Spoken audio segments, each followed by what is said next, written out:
तो welcome in my channel. आप सभी लोगों का हमारे चैनल में स्वागत है। आज की जो वीडियो हम लेके आ रहे हैं ये कॉम्प्लेक्स नंबर पे है। हिंदी में इसको सम्मिश्र संख्याएं कहते हैं। 11th का चैप्टर है।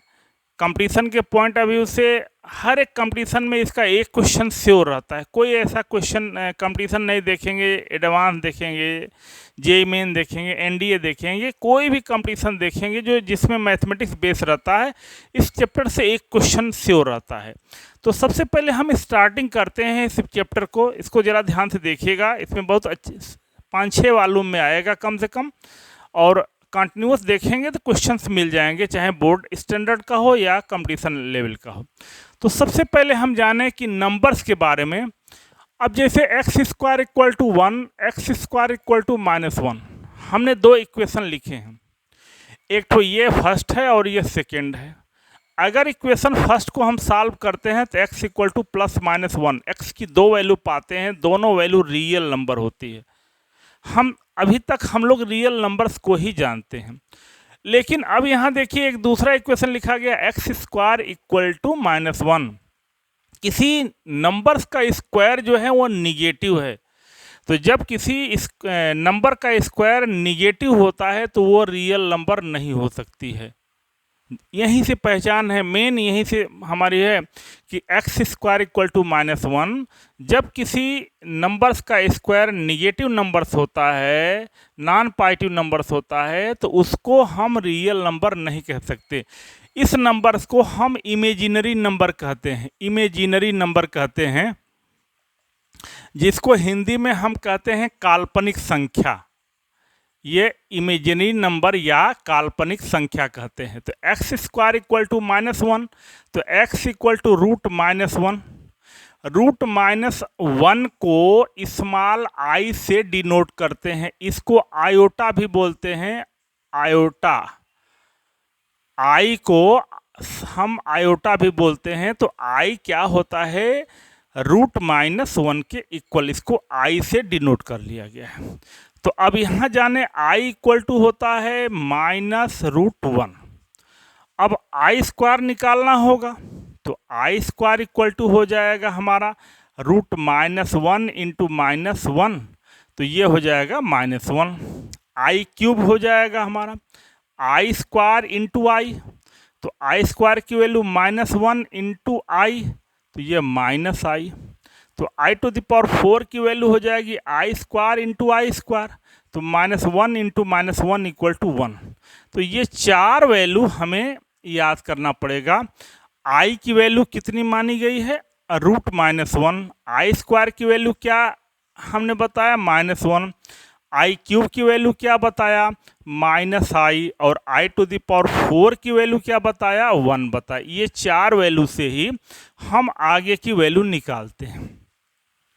अब इसमें ये देखिए, जैसे 1/i है, अब 1/i की वैल्यू क्या होगी, तो ये हम i/i इंटू आई से न्यूमरेटर में और डिनोमिनेटर में हमने मल्टीप्लाई कर दिया, तो ये हो गया i/i स्क्वायर, तो i/-1 -i।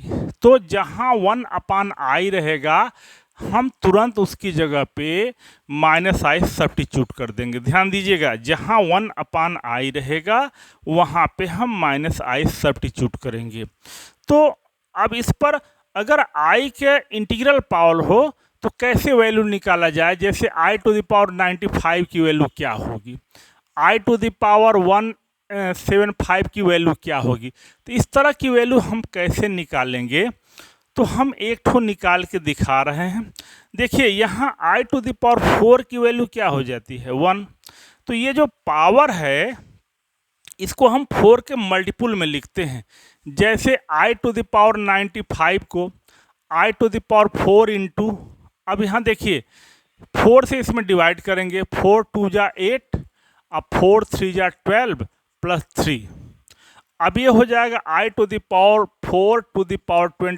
Into i cube.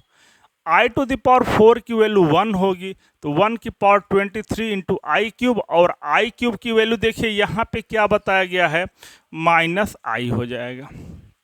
इसी तरह आई टू द पावर 175 की वैल्यू हमें बताना है। आई टू द पावर 4 इंटू 4 से डिवाइड करिए, 4 4 जा 16, 1 होगा, 4 3 जा 12, और यहाँ भी 3 रिमाइंडर बच रहा है, तो ये हो जाएगा i to the power 4 to the power 43 into i cube. ये वैल्यू 1 होगी, ये वैल्यू माइनस आई होगी, तो मल्टीप्लाई होके माइनस आई हो गया। आई पर कोई भी वैल्यू निकालना होगा हमें, ये 8 4 2 इसकी वैल्यू निकालना है। तो इसमें अब करेंगे क्या, आई टू द पावर 4 इंटू 4 से डिवाइड करिए, 4 2 जा 8, 4 1 जा 4, यहाँ पे 0, तो ये हो जाएगा हमारा +2, तो ये हो जाएगा आई टू द पावर 4 की पावर 210 इंटू आई स्क्वायर। ये वैल्यू 1 होगी, ये वैल्यू -1 हो जाएगी, तो आई टू द पावर 842 की वैल्यू क्या हो जाएगी, -1 हो जाएगी। तो हमें अगर 11th स्टैंडर्ड के क्वेश्चन में दिया जाए तो ऐसे निकाला जाए, लेकिन कंपटीशन में इतना हम समय नहीं देंगे कि वैल्यू निकालने के लिए। हम कंपटीशन में ट्रिक बताते हैं कैसे निकालेंगे तुरंत। तो हम करेंगे क्या, जैसे ये 579 है, इसकी वैल्यू हमें बताना है, तो ये जो पावर है इसमें हम 4 से डिवाइड कर देंगे। तो जो 4 से डिवाइड करेंगे तो 4 कंडीशन होगी, रिमाइंडर 0 बचेगा, रिमाइंडर 1 होगा, रिमाइंडर 2 होगा, रिमाइंडर 3 होगा। ये जो शेष होगा, शेष 0 बच सकता है, 1 बच सकता है, 2 बच सकता है, 3 बच सकता है अगर हम 4 से डिवाइड करें। और अगर रिमाइंडर 0 बचेगा तो वैल्यू 1 हो जाएगी, 1 बचेगा तो वैल्यू आई हो जाएगी, 2 बचेगा तो -1 हो जाएगा, और 3 बचेगा तो वैल्यू माइनस, ये वैल्यू हो गई। और यह है रिमाइंडर जिसको हम शेष कहते हैं। अगर रिमाइंडर 0 बचे तो वैल्यू 1 हो जाएगी, रिमाइंडर 1 बचे तो वैल्यू आई हो जाएगी, रिमाइंडर 2 बचे तो वैल्यू -1 हो जाएगा, और रिमाइंडर 3 बचे तो वैल्यू -i हो जाएगा। अब इसी को चेक किया जाए, इसमें 4 से डिवाइड किया जाए, तो 4 से डिवाइड करेंगे तो 4 4 1 में 4, 1 4 चौको 16, 1 और 4 चौको 16, इसमें रिमाइंडर 3 बचेगा। देखिए 4 से डिवाइड करिए तो रिमाइंडर 3 बचेगा, तो आई टू द पावर 579 की वैल्यू हो जाएगी -i। तो कोई भी वैल्यू निकालना होगा तो हम तुरंत निकाल लेंगे। जैसे हमको आई टू द पावर 5789 इसकी वैल्यू निकालनी है, इसकी वैल्यू क्या हो जाएगी। अब देखिए इसकी वैल्यू कैसे निकलेगी। अब इसमें 4 से डिवाइड करिए, 4 1 में 4, 4 चौको 16, 1 4 चौको 16, 2 29 हो गए, 4 7 28, यहाँ रिमाइंडर 1 बचेगा। तो जब रिमाइंडर 1 बचेगा, इसी में ये जो पावर है इसी में 4 से भाग देंगे और देखेंगे कि शेष क्या बच रहा है, रिमाइंडर क्या बच रहा है।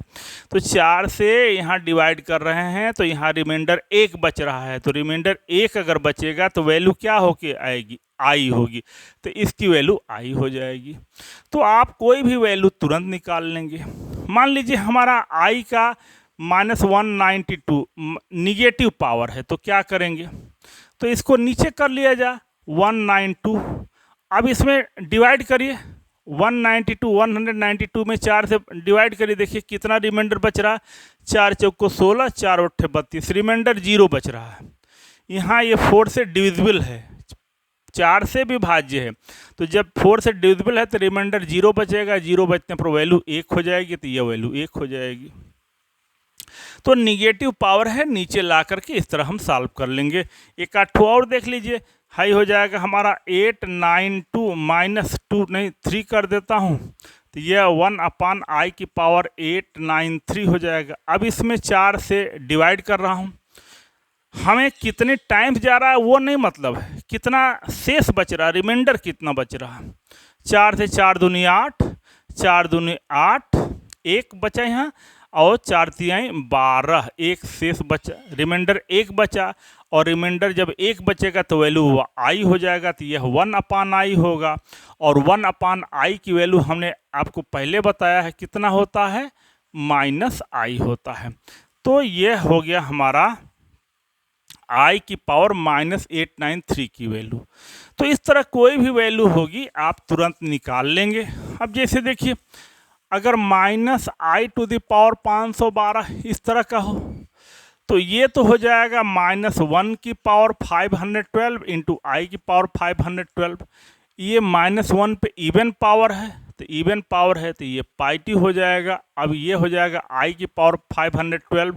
अब इसमें 4 से डिवाइड करिए जाए तो 4 1 में 4, 4 दूनी 8, 3 4 8 32, इसमें रिमाइंडर 0 बचेगा और रिमाइंडर 0 बचने पर वैल्यू क्या हो जाएगी, 1 हो जाएगी। तो ये तो रहा हमारा आई के पावर पे। अब जैसे कुछ और वैल्यू निकालने को दे दिया जाए, कैसे वैल्यू हम निकाल लेंगे, जैसे हमारा -25 इंटू -36 की वैल्यू क्या होगी ये बताना है। -49 इंटू 64 की वैल्यू क्या होगी। अब यहाँ पे है हमारा 49 इंटू ये 81, ये वैल्यू क्या होगी। तो एक चीज़ देखें आप दिमाग में, सबसे बड़ी √a into √b equal to √ab, ये कब पॉसिबल होता है। √a into √b equal to √ab कब पॉसिबल होता है, जब एटलीस्ट 1 a और b आर नॉन निगेटिव। हम थोड़ा हिंदी में समझा दें, ए और बी में कम से कम एक ठो अगर धनात्मक होगा तो इतना लिख सकते हैं, दोनों धनात्मक दोनों पॉजिटिव होगा तब लिख सकते हैं, एक पॉजिटिव होगा तब लिख सकते हैं, दोनों निगेटिव है तो √a into √b equal to √ab कभी नहीं लिख सकते हैं। तो इस चीज़ का ख्याल करिएगा, ये इम्पॉर्टेंट चीज़ है कि √a into √b equal to √ab तभी पॉसिबल है, तभी संभव है जब एटलीस्ट 1 a और b आर नॉन निगेटिव, कम से कम एक जो है हमारा नॉन निगेटिव हो। तो अब ये वैल्यू जो निकालना है, देखिए वैल्यू कैसे निकल के आती है। अब एक एक का इसकी वैल्यू हो जाएगी √-1 इंटू √25 इंटू √-1 इंटू √6, ये आई हो जाएगा इंटू 5 हो जाएगा, ये आई हो जाएगा इंटू ये 36 है 6 हो जाएगा, तो ये 30i² होगा और i² की वैल्यू क्या हो जाएगी, -1 हो जाएगी। अब ये वैल्यू देखिए कैसे निकलेगा, √-1 इंटू √49 इंटू √64, ये आई हो जाएगा, ये 7 हो जाएगा, ये हो जाएगा, ये 56i हो जाएगा। तो इस तरह की कोई भी वैल्यू होगी आप निकाल लेंगे। अब देखें कुछ क्वेश्चंस और देख लिया जाए इस पे। जैसे हमारा क्वेश्चन है एक 1 + i⁴ इंटू 1 + 1 / i⁴ की वैल्यू क्या होगी। 1 + i⁴ इंटू 1 + 1 / i⁴ की वैल्यू। तो सॉल्व किया जाए इसको, 1 + i⁴, ये 1 अपान आई को 1 - i⁴। देखिए यहाँ इंटू है और पावर इक्वल है, सेम है, तो यह 1 + i इंटू 1 - i⁴ लिख दिया जाएगा। अब यह 1 - i² हो जाएगा। अब 1 i² की वैल्यू -1 होती है, तो यह 1 + 1⁴ 2⁴ इक्वल टू 16 हो जाएगी। तो इसकी वैल्यू क्या निकल के आई, 16 आई। जहाँ 1 अपान i है तुरंत -i लिख दिया जाए। अब जैसे देखिए i की पावर n प्लस i की power n plus 1 plus i की power n plus 2 plus i की पावर n प्लस 3, इसकी वैल्यू क्या होगी। चलिए तो देखिए i की पावर n हमको कॉमन दिख रहा है, तो यहाँ 1 हो जाएगा, यहाँ i हो जाएगा, यहाँ i² हो जाएगा, यहाँ i³ हो जाएगा। अब i की पावर n यहाँ देखिए हमारा 1 + i और i² -1 होगा और i³ -i हो जाएगा। ये i से ये i कैंसिल हो गया, 1 से 1, i की power n into 0 equal to 0। तो ये वैल्यू कितनी निकल के आ गई, 0 आ गई। तो ये छोटे छोटे क्वेश्चंस अभी इस वीडियो में एलिमेंट्री जानकारी हम आपको दे रहे हैं, जिसमें इंटीग्रल पावर ऑफ i केवल बता रहे हैं। अभी कॉम्प्लेक्स नंबर को हम नहीं टच कर रहे हैं, सम्मिश्र संख्या को हमने टच नहीं किया। अभी तो हम केवल आई के पावर पे क्वेश्चंस को एक्सप्लेन कर रहे हैं। तो अब आगे का क्वेश्चन देखिए।